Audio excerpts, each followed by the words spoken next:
முருகனிடம் வேல் இருக்கும் என்பது அனைவரும் அறிந்ததே. ஆனால் வேலே வேலனாக வணங்கப்படும் கோவில்தான் நல்லூர் கந்தசுவாமி திருக்கோயில். இலங்கையில் உள்ள பிரசித்தி பெற்ற கோயில்களில் ஒன்று. கிழக்கு, தெற்கு, வடக்கு ஆகிய 3 திசைகளிலும் பெரிய கோபுரங்களுடன் கம்பீரமாக காட்சி தருகிறது கோயில்.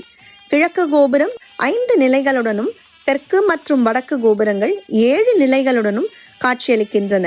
தெற்கு கோபுரத்தின் அருகில் திருக்குளம் அமைந்திருக்கிறது. கிழக்கு கோபுரத்தின் முன்பு அழகிய வேலைப்பாடுகளை கொண்ட தோரண வளைவு ஒன்றும் உள்ளது. இந்த கந்தசுவாமி கோயிலில் வியப்புக்குரிய செய்தி ஒன்று. கோயிலின் கருவறையில் மூலவராக முருகப்பெருமானின் திருவுருவம் இருக்காது. கருவறையில் முருகப்பெருமானின் ஆயுதமாக வேல்தான் மூலவராக வழிபடுகிறது. தன்னை நாடி வரும் பக்தர்களுக்கு பாதுகாப்பு அரணாக திகழும் வெற்றி வேலை தான் இந்த கோயிலில் வழிபாடு தெய்வமாக எழுந்தருள செய்திருக்கிறார் முருகப்பெருமான். திருவிழாக்களின் போது இந்த வேல் வடிவத்தையே அலங்கரித்து வாகனங்களில் எழுந்தருள செய்து வீதி வலம் வருகின்றனர். கோயிலின் நீண்ட அழகிய பிரகாரங்களில் மர வேலைப்பாடுகளுடன் கூடிய வண்ணப்பூச்சுகள் கண்ணையும் கருத்தையும் கவர்கின்றன. பிரகாரத்தில் விநாயகர், வள்ளி, தெய்வானை, குழந்தை கிருஷ்ணர், சூரியன், சூலம் ஆகிய சந்நிதிகளும் அமைந்துள்ளன. மூலவர் சந்நிதிக்கு பின்புறம் உற்சவ மூர்த்திகள் உள்ளனர்.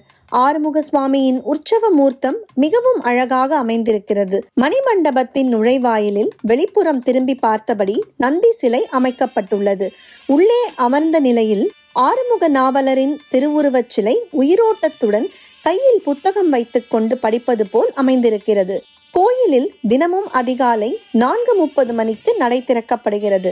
பின்னர் திருநல்லூர் முருகன் திருப்பள்ளி எழுச்சி பாடப்படுகிறது. தொடர்ந்து பூஜைகள் நடைபெறுகின்றன. மாலையில் நடைபெறும் பள்ளியறை பூஜை மிகவும் விசேஷமானது.